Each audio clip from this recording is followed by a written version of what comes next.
As a responsible person with growing concerns for your privacy and personal liberty, you want to know where we're headed and what you can do about it. We ask the experts what you need to do to take prudent and responsible action to safeguard your family's wealth and well-being, and what basic first steps will help you to be aware and prepared. ReluctantPreppers.com. Welcome back, Reluctant Preppers. Tonight we have a distinguished returning guest, G Edward Griffin, author of The Creature from Jekyll Island. Another look at the foundation of the Federal Reserve is here with us again on Reluctant Preppers. G Edward Griffin, thank you for joining us here again on Reluctant Preppers. Well, thank you, Dunnigan. It's good to be here, and I appreciate the offer. When we were trying to arrange this interview with you, your administrative assistant explained to us that we couldn't get on your calendar because you were busy preparing for a Global Warming Hoax conference on a recent weekend. And we have you back now following that conference and wonder if you could give us some of the key takeaways and main messages that were delivered at that conference. Sure. It's a very exciting and interesting topic. First of all, I'd like to clarify that it wasn't really a global warming hoax conference.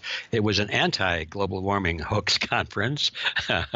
And of course, I know that's understood, but I wanted to clarify the fact that we who were putting on the conference are very alarmed over the fact that, in our view at least, this whole issue of what they call anthropomorphic global warming, which means global warming caused by man, not by nature or the solar system or whatever, that this whole idea of man-made global warming is in fact a hoax. It's a gigantic hoax, and it's as we shall see as the program progresses, and when we look at the science of it, the people who are promoting it well know that the science is junk science. There's no question anymore. In the beginning, I thought, hey, we have to point this out to these people, why they've made terrible mistakes. We should help them understand, even though they were scientists. We were thinking, well, even scientists can make mistakes and all of that. But the deeper we got into it, Dunnigan, is we found that the so-called scientists, they were scientists for hire, had prostituted their profession and were deliberately and consciously distorting the data to produce a political result, not a scientific finding.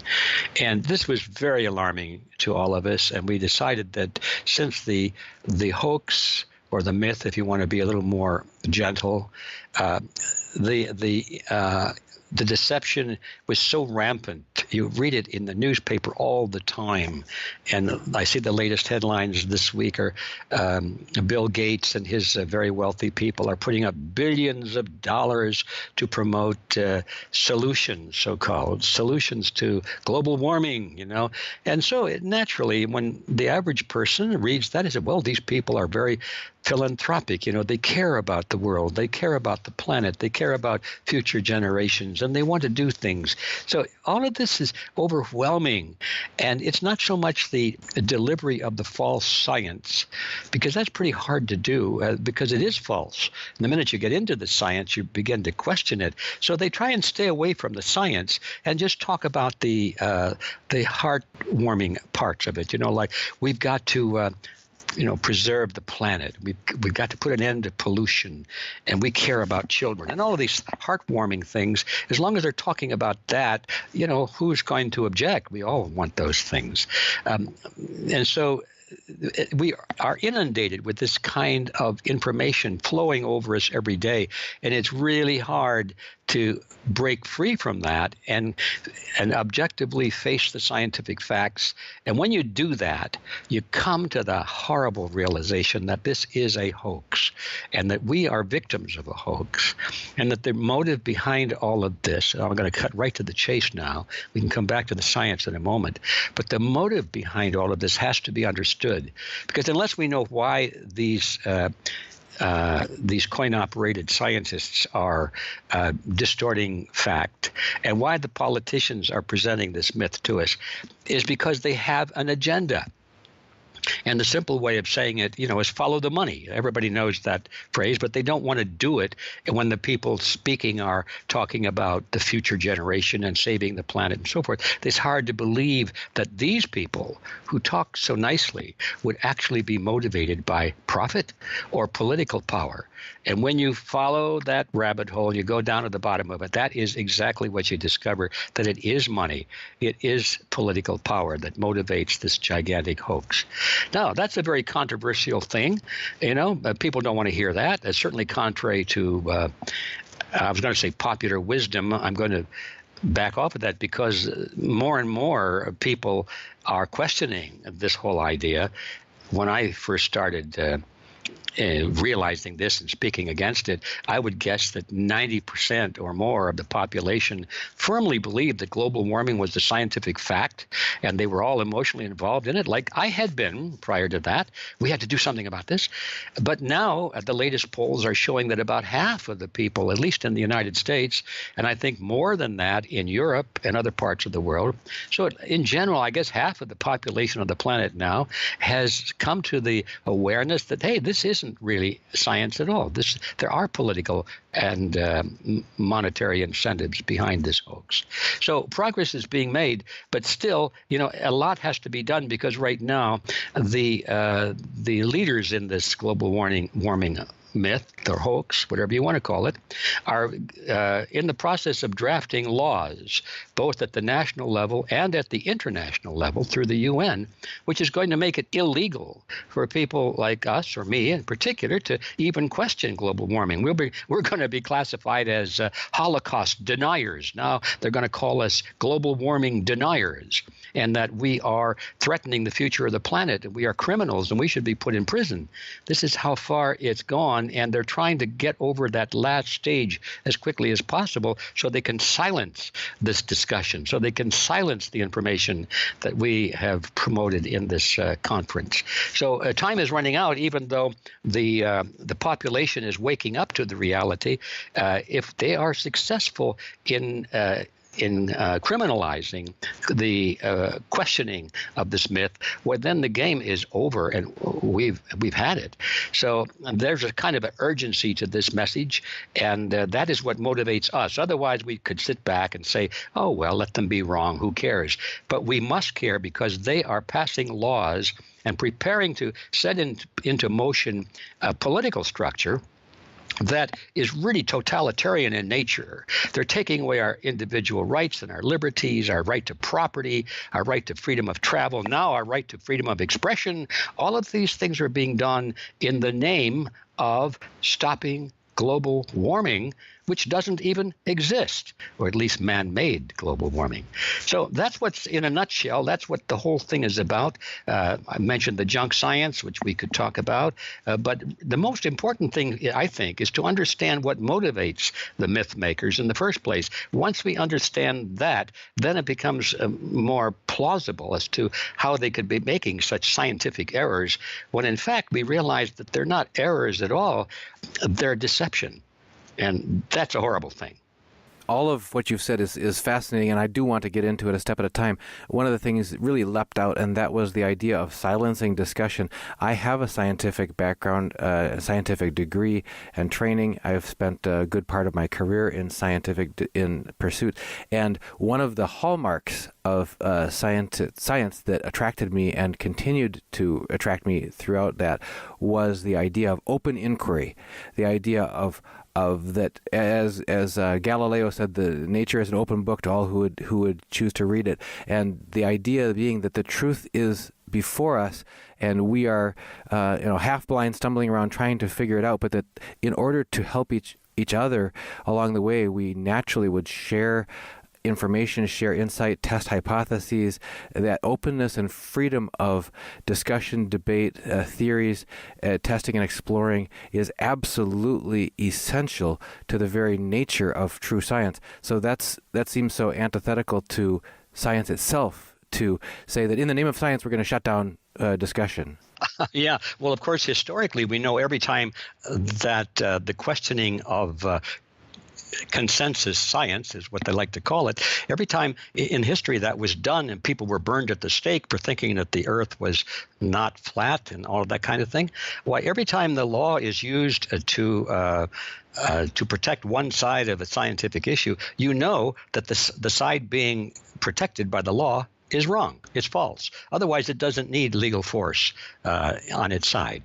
Open truth and debate never needs to be defended because it's its own defense. And then furthermore, you talked about the actual junk science itself. I have to be curious, and maybe our viewers are as well. How did you get dragged into this? This isn't the first controversial situation that you've investigated. You seem to be a serial controversial issue investigator and exposer and writer. And maybe you can't help it because that's where your passion draws you. But could you please just give us a real brief understanding of how you got into this in the first place? Yeah, I like your description. I am a serial controversial person. I guess. And also, you hit it right on the nail when you asked me how I got dragged into this. The word "dragged" was right. It was right on because I never intend to get into these things. I always think to myself, I got enough controversy as it is. I'm just going to stick with what I've studied and know about. And of course, my strong points, if you want to call them that, are the banking, the Federal Reserve System, and I know a little bit about cancer research and therapy and alternative medicine and so forth. But I like to stick to the things that I've spent my life studying and learning, but every once in a while I rub up against something else, and as you say, I get dragged into it unintentionally. So anyway, how this all happened was some years ago. I had a film crew out to my house, and they were interviewing me on camera for it had something to do with the Federal Reserve, I think.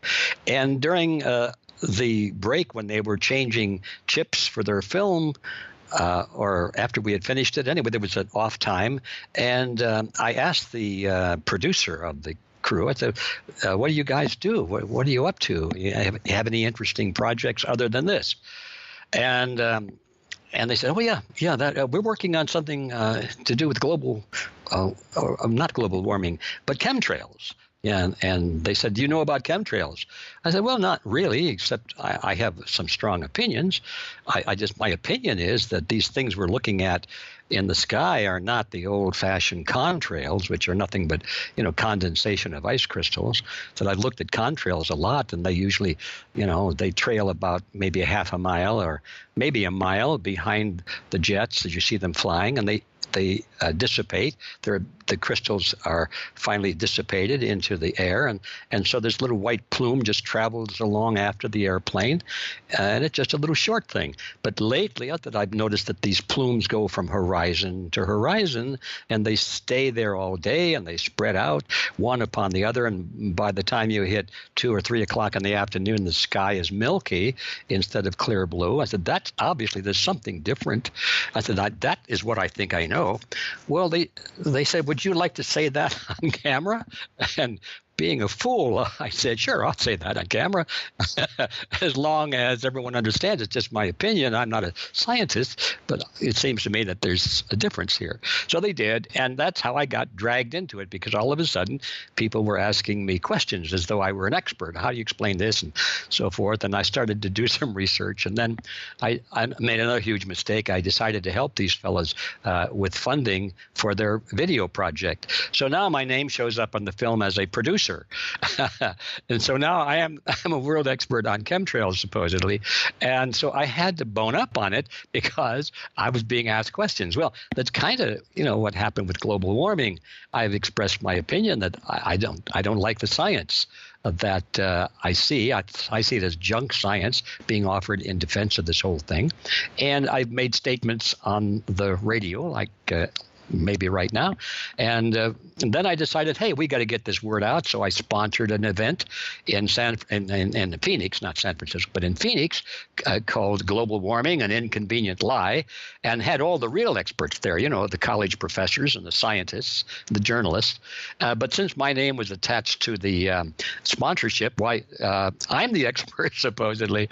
So, yeah, I get dragged into these things, and am a serial victim, I suppose, of controversy, especially when I think that the public is being lied to and when it makes a big difference to the future. I'm a sucker for those things. Well, goodness gracious, among our viewers, your approval rating across years and across the many conversations that we've had together is exceedingly high. You've got a great number of people who deeply appreciate that you bring the facilities that you do to bear against these things that the common person is pretty much feels beyond themselves and pretty much helpless other than to just accept whatever we're told. So could you lead us into a layman's explanation of what you see to be the main things that are wrong with the science around global warming? Well, that's really easy. The main thing is, the main thing. How do you determine the main thing? There are so many deceptions. But one of the main things is that we have to distinguish between global warming and pollution. Those are two basically different topics. You could argue that pollution had some effect on global warming, but you'd be hard-pressed to prove it. Nobody likes pollution. We all hate pollution, and we want to do everything we can to eliminate pollution. And therefore, one of the things the deceivers do is to throw pollution into the same basket as global warming, and they speak of the two things as synonymous. And you're not supposed to notice that trick. Basically, if you notice and dissect their books and their essays and their public statements, it goes something like this. Well, since global warming and pollution is a real problem, therefore, wait a minute, let's separate out all the garbage from global warming. It doesn't cause global warming. So that's the first trick that you have to be aware of. We hate pollution. We must do something about it. It is a problem, but that is not a case for global warming. There's no science to demonstrate that whatsoever. The next thing is that they say, well, global warming it's happening and it's getting hotter and hotter and hotter. Well, that is a half-truth. If I were marking somebody's paper on that in my class, I'd give them half credit. There was a period when this planet was warming in the last couple of decades, ever so slightly, a little bit, a tenth of 1 degree over 20 years or something like that, and just a little bit. And so projecting that into the future, the deceivers have said, look, if this goes on, and then they crafted a hockey stick graph, which we might come back to as pure fabrication of data. But even if you project it as a straight line without this hockey stick fabrication, why, you could say eventually the planet's going to be so hot we'll all burn up. Well, the fact of the matter is that if you look at the long chart going back thousands of years, and they do know the temperatures of thousands of years ago because it shows up in the geological record, it shows up in the fossil records. There are ways, I don't really understand it, but scientists all agree on both sides of this category. They all agree that there are ways of looking at the fossils and the sediments in the oceans and things like that, and they can pretty well tell what the temperatures were over thousands of years in the past.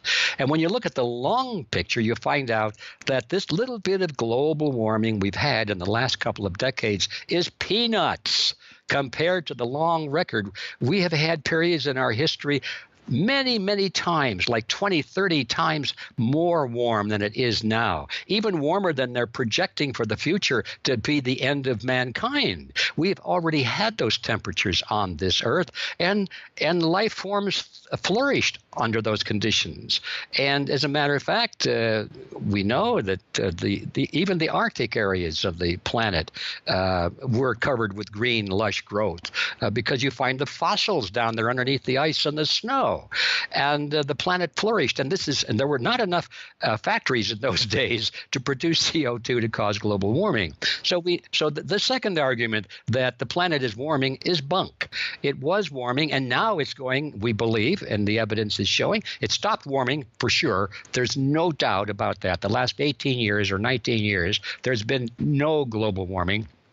Even though they've tried to fudge the data, they still can't produce global warming. So they're saying, oh, well, it's just a temporary blip. It's gonna get warmer, though, folks. It's going to get warmer, but it's not, okay? But now it looks like we're going into a cooling phase, which the planet has done many times in history. It goes into warm and into cool, back into warm, back into cool. And now we come to the final thing is the cause of this. They're saying it's CO2, carbon dioxide in the atmosphere. They're saying that, look, over the history, you see every time that the temperature goes up, CO2 goes up too. And Al Gore had this big chart on the wall showing, sure enough, there's a correlation. You can see it. Temperature goes up, CO2 goes up. Temperature goes down, CO2 goes down. Perfect correlation. End of discussion, right? Wrong. Because if you really zero in on that chart, you see that the temperature went up before the CO2 went up. And the temperature went down before the CO2 went down. Yeah, they're correlated, but it turns out that the temperature is causing the CO2 change, not the CO2 causing the temperature change. So that is another one of those falsehoods, you see. And you go on and on and on, and everywhere you look, you see deliberate falsification of the data, and you cannot tell me that these scientists don't know exactly what they're doing. Well, we could go on, but that gives you an idea of everywhere you look. The melting of the polar caps, for example. Yeah, they melt and then they expand again historically. And right now, they're growing. Now, yeah, sure, the Arctic may be losing some ice along one of the edges of the ice field, and so they go in and take pictures of that part of the continent, or the ice flows rather. Oh my golly, look at these glaciers! They're falling into the ocean, and they take dramatic pictures of them and say, oh yeah, the ice is melting, the oceans are rising, and then what they don't do is show you what's happening in the Antarctic. In the Antarctic, the ice is growing. Or in other parts of the Arctic, the ice is growing. They just show you that little tiny portion where the ice is shrinking and melting, and they plaster that all over the newspapers. Now you can't tell me these scientists don't know exactly what they're doing. They're cherry picking the data to convey this urgency in the minds of the readers and this feeling of panic. Oh, we must do something to stop global warming. And they talk about the polar bears are going to be extinct. Now, that's the poster child of global warming mantra. Look at these poor polar bears, and you look at them, they look kind of sickly and dirty, and they're clinging onto a little piece of floating ice. It's all bunk, because the polar bear population is growing, I say, really growing. They're beginning to wonder what to do with all these polar bears up there in the Arctic circles. So everywhere you look, as they say, you find false information, and it's time, we think, that the public knows it. This you remind me when you talked about the false urgency that's being touted is the old quote of "never let a crisis go to waste." But here it sounds like there's a manufactured crisis. So, yes, but again, not letting a crisis go to waste implies that there is some ulterior objective than just actually solving a problem. So could we turn your attention to? You mentioned in the beginning there's a darker side to this, what seems altruistic on the surface of let's do what's right by Mother Earth, that sort of thing, but Mother Nature. But if that's not, in fact, what's driving this crisis promotion, then can you turn to what are the real, verifiable and demonstrable progressions? If you just, as you say, watch the money and watch the power, how does this play out? How does adopting a public mindset and perception of accepting the myth of global warming, how does that play out in terms of money shift and power shift? Well, it's the famous ploy of using fear to generate public acceptance of certain governmental policies that otherwise would be rejected. When people feel secure and they're happy with their existence, they are very jealous of their freedoms and their liberties and their privacy. But if you can convince them that their very survival is threatened by planetary environmental destruction or terrorism or crime or drugs or pornography or whatever great threat can be presented to frighten people into questioning their security, then they're willing to give up their freedoms and their security, in other political security, I should say, and their privacy and whatever else, just to be protected in their mind against this terrible threat. Now, it's as simple as that. Machiavelli wrote about that years ago in his book, The Prince. He was giving advice to the prince. He said, look, if you want people to be content with your harsh rule, get involved in a war. As long as they're worried about an enemy in a war, an enemy possibly coming in and taking over and killing them and putting them into slavery, they will accept any insult that you want to give to them because you are their leader and you are now defending them against this terrible threat. Now, Machiavelli wrote about that, and I'm sure it was well known before Machiavelli wrote about it, too. It's just one of the things that political leaders know and they can observe. And so that's basically the game, is to frighten everybody so that their freedoms and their financial security, their privacy, none of these things make any difference, because otherwise we're all going to die, or we're all going to, the planet's going to be destroyed, and they frighten us to death. Some people have called that fear porn, and I think it's a good name for it. Look, what's happening. All of the proponents of this global warming hoax, you'll find that they either are politicians or they work for institutions that are funded by governments. Almost without exception. I can't think of any exception. There probably are, but certainly the overwhelming majority of the information about this global warming hoax is coming from people with a political agenda. Now, that political agenda is power and money. And we hear a lot about the carbon tax, right? Well, think about that. The carbon tax. They're even preparing to replace our monetary system with a carbon-based currency, so that it's bad enough to have pieces of paper that aren't worth anything, but just think of digits in a computer that are backed by your carbon footprint. So the amount of money you have to spend depends on how much you follow the rules and don't use up electricity, or don't travel, which would burn gasoline, or don't do anything which would take energy, because you want to be a good citizen of the world, you see. And so the more you comply with the rules that the politicians hand down, why, the better off you'll be. But meanwhile, everybody is crushed with the carbon tax so that the politicians can continue to enjoy their lives. Very well, thank you. That's really what it's all about. It's money and power, and it's all being sold to the people of the world as necessary. Yes, very uncomfortable, very undesirable, but necessary in order to save the planet. That, in a nutshell, is the game that they're playing.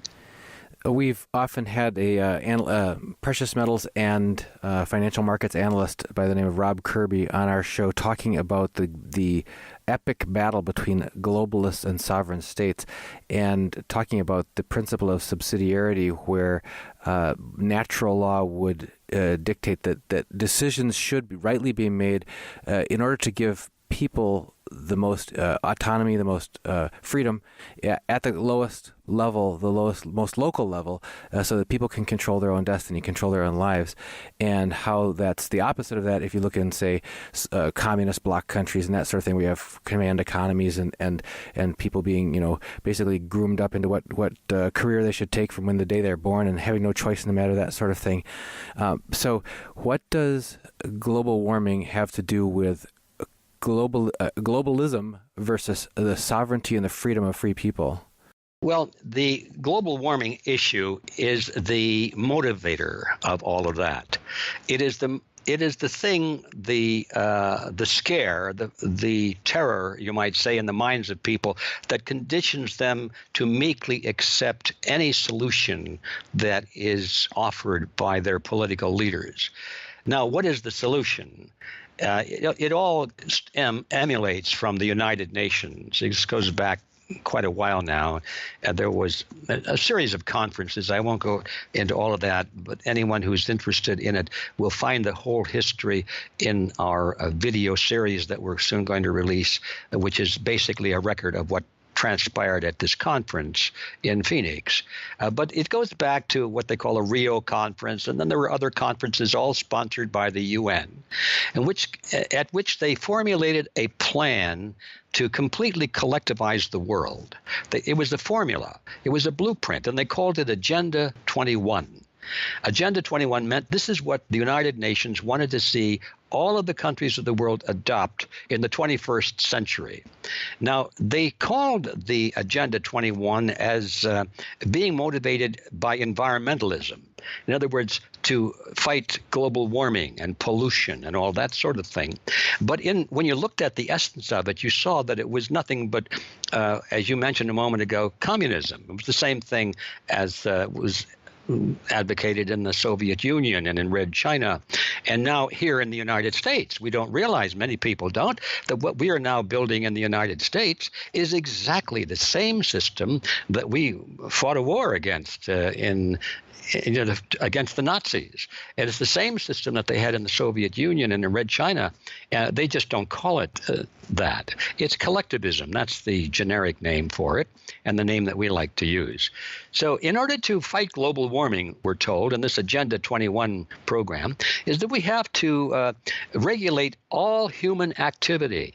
Now, that's their phrase. They say all human activity. But don't forget, the myth tells us that the global warming that doesn't exist is caused by human activity. Humans are the enemy. Human production, human activity. These are the things that must be controlled in order to preserve the planet. So, therefore, the governments of the world are the elements, the institutions that will control all human activity. Well, that's communism, that's socialism, that's Nazism, that's whatever you want to call it. It's collectivism.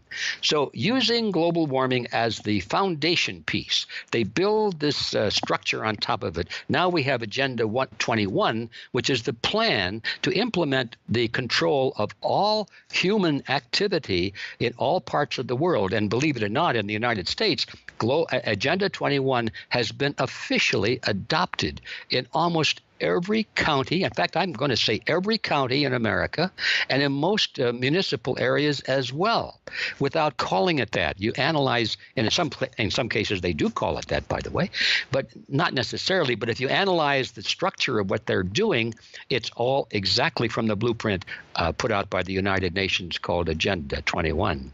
Now they've had a later version on it. It's called Agenda 2030. Or the 2030 agenda. It's just the next step, and it's just more of the same. It's heading to the final destination of what they hope will be a new world order, is the phrase they like to call it. They invented that phrase, not us. The new world order, which is world government based on the model of collectivism. And world government isn't necessarily bad if it was based on the principles of freedom and individual protections. But no, this world government is based on the principles of collectivism, which means all power at the top and that the people at the bottom must serve the state. All of this is really horrible to contemplate. It's something out of 1984. You think you're talking about a novel, but no, this is reality. These are today's headlines. If we understand what's behind them, we are moving rapidly into a 1984 type of environment in which all human activity is thoroughly regulated by the state, and the justification for doing that is to put an end to global warming, which doesn't even exist. And that leads us back to how do you keep such a big lie under wraps? I mean, there are, I assume, legitimate who I would hope would be in the majority. We've certainly in the mainstream media, in the recent political campaign and so on, how it can be that the majority of the mainstream media outlets can all assume a certain position and all be telling the same narrative, and that narrative echoing that's being told by the administration and so on. So it can seem that as you go, you've got education, you've got media, you've got an entertainment, you've got government, and they're all saying the same thing, therefore it must be true.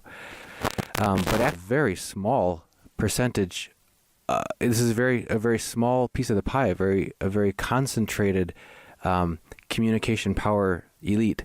So, do you believe it's the case that the majority of scientists actually know the truth, or are they all most being hoodwinked by the education, the training, and everything else that they're being told? Well, my experience on that is, of course, not conclusive, but I've had a lot of exposure to scientists across the board on this issue, and my impression is that most scientists by far are aware that this is not good science. But the ones that work for government-funded institutions, even though they know it, are afraid to speak up because they know they'll lose their jobs.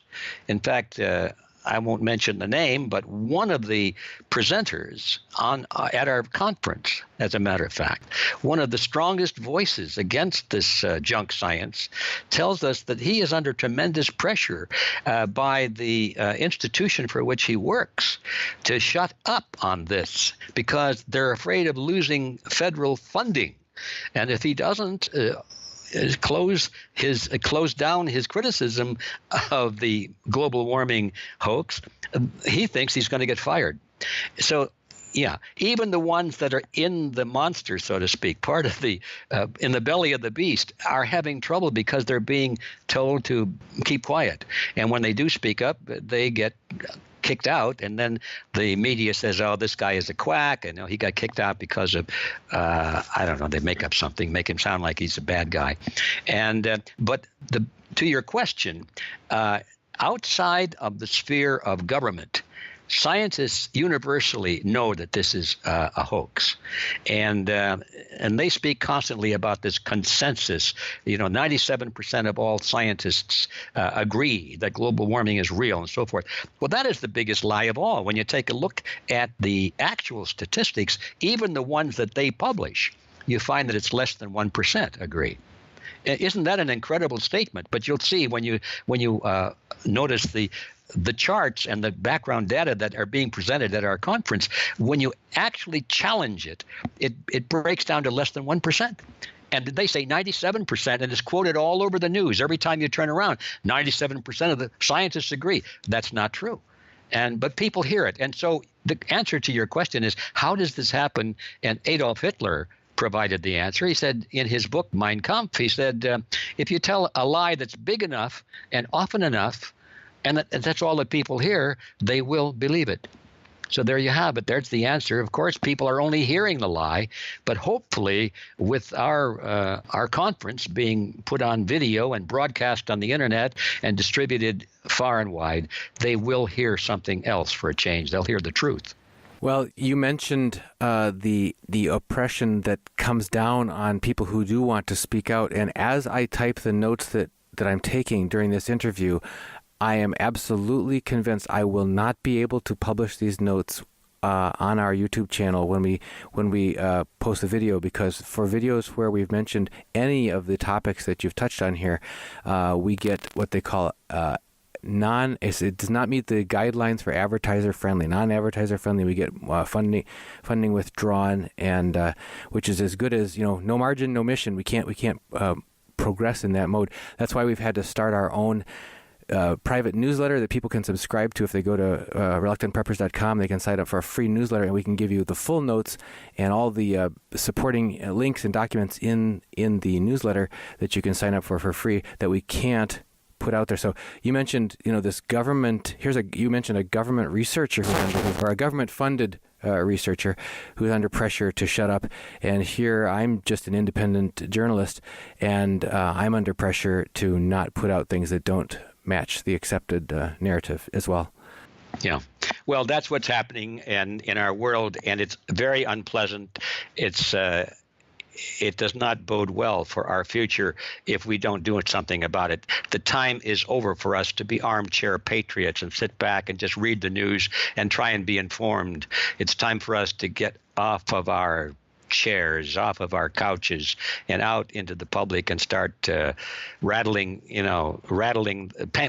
on on dishpans or something, making some noise and getting the truth out there. It's now or never. So that leads us to the final question, and that is, what do you think are the most effective actions that people can take to really contribute to the getting the truth out there and exposing the falsehoods here? Because it sounds like if we don't, we are in the jaws of the trap are ready to close, and with no notice, we could find our individual freedoms and sovereignty, just completely taken away with no recourse. That's absolutely true. We're a lot closer than most people realize. And we're closer than I even want to think, but it could happen very quickly. So what do we do about it? There's an old saying that, truth is power, or knowledge is power. And again, I would give half credit for that one. Knowledge by itself is not power.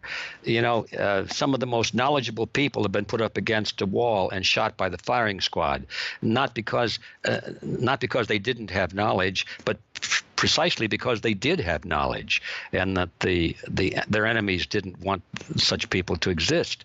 So knowledge by itself is not power, but when people act upon that knowledge intelligently and are willing to make some sacrifice of their time and their effort and their talent, now we can build a movement that can really change the world. And so the answer to that question is we have to get united. We have to assemble all of the people who really want to make a difference in the world, and not just watch history go by, but want to become part of making history. We have to get unified, and that's the reason we have our organization, which is Freedom Force International. So I'm not going to talk much about that, but those who want to really become part of a movement and make things change, please come to our website. It's freedomforceinternational.org. freedomforceinternational.org, and read all about it, as they used to say. Because we have the plan. I know we do. It's already beginning to work. All we need now is more people involved in the effort. It can be done. Well, G Edward Griffin, you never cease to amaze us with the breadth of knowledge and depth of purpose that you stir us to. So, thank you extremely, for joining us here, for opening this discussion with us. I think we left several smoking or chemtrail guns along the way that we're going to need to get circled back and get more details on. But thank you very much for addressing this topic of the global warming hoax and giving people a clue of where they can find out more and actually take up a stand for liberty, for freedom, and for the truth. Thank you so much for joining us here on Reluctant Preppers. All right. Thanks for inviting me.